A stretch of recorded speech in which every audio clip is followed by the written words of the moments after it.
Offrir à ces citadins des réponses durables à leurs besoins de formation, d'emploi, d'éducation, de santé, de cohésion sociale, de sécurité, de paix, de démocratie et de bonne gouvernance. La problématique de la ville, mieux de la ville durable, est aujourd'hui au centre de nombreux défis liés au changement climatique, à la migration, à la sécurité et à l'inclusion sociale, à l'égalité et bien d'autres. Construire ensemble les villes ivoiriennes de demain, c'est construire une vitrine, une identité culturelle, économique et une vision holistique du développement durable.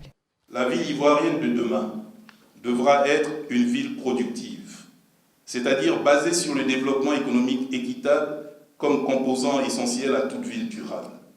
Génératrice d'emplois décents, notamment pour les femmes et les jeunes.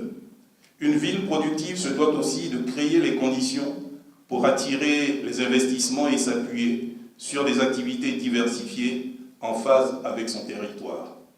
Selon le ministre d'État, ministre de la Défense Ahmed Bakayoko, représentant le Premier ministre ivoirien Amadou Gon Coulibaly, la croissance de son pays, stabilisée autour des 8%, impose des engagements, des chantiers audacieux pour les populations vivant dans les villes.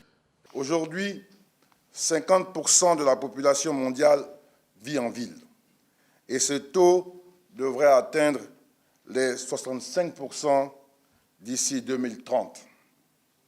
Cette croissance démographique constitue donc un enjeu majeur pour tous les gouvernants et une préoccupation pour les populations elles-mêmes.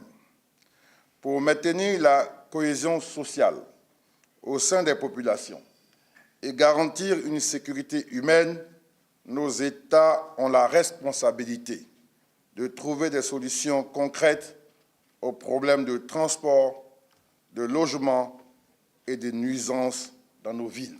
La croissance démographique, c'est toujours le signe de la vitalité. Et en Côte d'Ivoire, elle est très forte. La ville explose à Abidjan.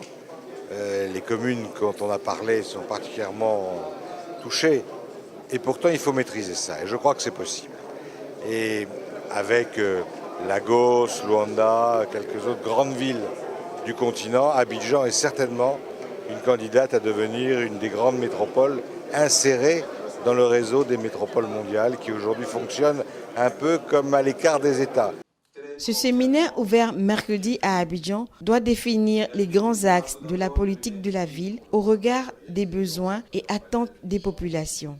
Les premières villes de la Côte d'Ivoire sont nées au 19e siècle avec le développement du commerce transsaharien entre les villes de l'Afrique occidentale et celles du monde arabe. Les grandes villes à cette époque étaient Bouna et Kong.